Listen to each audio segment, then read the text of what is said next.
Good evening.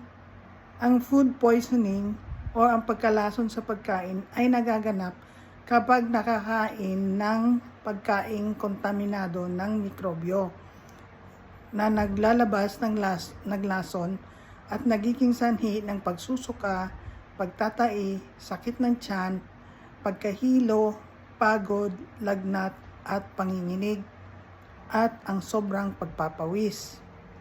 Ang karamihang sanhi nito ay hindi tamang paghahanda at paghawak ng pagkain. Ang kontaminasyon ay nanggagaling sa maraming kamay at sangkap, pakikisalamuha sa mga alagang hayop, pagkain ng hilaw at kulang sa luto na pagkain.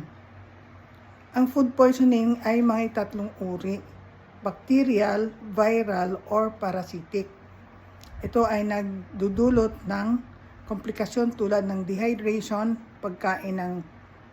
pagkasira ng bato or kidney, sepsis, chronic arthritis, at makakaapekto din ito sa ating utak. Paano iwasan ang food poisoning? Kailangan ugaliing maglinis ng kamay, panatilihing malinis ang bahay at banyo, maghugas ng kamay pagkatapos makipagsalamuha sa mga hayop, huwag maghanda ng pagkain kapag ikaw may sakit, maayos na pagluluto at pag-imbak ng pagkain, palitan ang mga gamit sa paglilinis ng regular, at linisin ng mabuti ang mga kagamitan sa kusina. Ang first aid nito ay oral rehydration solution. Pag medyo hindi na madala sa bahay, dalhin na sa doktor. Angat ang may alam.